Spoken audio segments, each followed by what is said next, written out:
छठे स्कंद में परीक्षित महाराज बहुत भागवत पुरुष है, कहते हैं नरकों से लोग कैसे बचे। पांचवें स्कंद में विशेष रूप से स्थिति लीला है, भूगोल खगोल स्थिति का वर्णन है। और छठे स्कंद में विशेष रूप से पोषण है। पोषण का मतलब भगवान अपने भक्तों का रक्षण कैसे करते हैं।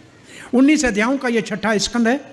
3 अध्यायों में नाम से भगवान कैसे रक्षण करते हैं, फिर रूप से कैसे रक्षण करते हैं, फिर नाद से नारायण कवच से कैसे रक्षण करते हैं। ऐसे भगवान कई प्रकार से अपने भक्तों की रक्षण करते हैं। लेकिन स्कंद का आरंभ होता है परीक्षित महाराज के प्रश्न से। और प्रश्न क्या है? नरक से लोग कैसे बचें। इसको कहते हैं साधु, इसको कहते हैं भक्त, इसको कहते हैं वैष्णव, कि लोग दुख न भोगें, सुखी हो जाएं। तो सुखदेव महाराज ने कहा पाप का प्रायश्चित कर लो, पाप हो जाए तो उसका निवारण कर लो। छोटे पाप का छोटा प्रायश्चित, बड़े पाप का बड़ा प्रायश्चित। छोटी बीमारी का छोटा इलाज, बड़ी बीमारी का बड़ा ऑपरेशन।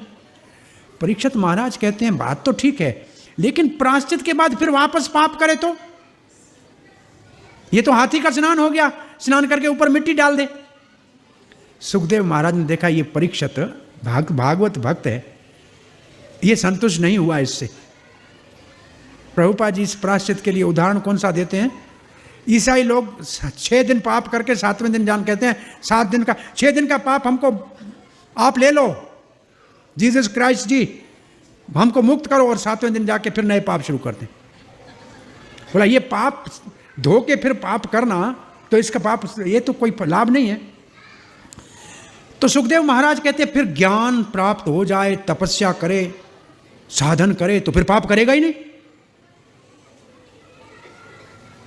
परीक्षित महाराज कहते हैं सबको ज्ञान कैसे होगा, सब तपस्या तो नहीं कर सकेंगे, ये सबके लिए साधारण तो नहीं है। तब सुखदेव महाराज कहते हैं ये भागवत पुरुष है, इसको वो कथा बतानी चाहिए जिससे सबका सब जगह सब समय कल्याण हो सकता है। और परीक्षित महाराज को सुखदेव महाराज कहते हैं अगस्त ऋषि ने भगवान की अर्चना करते हुए भगवान की हर तरफ हाथ उठाकर ये कथा बताई थी कि भगवान के नाम से भगवान कैसे पोषण करते हैं,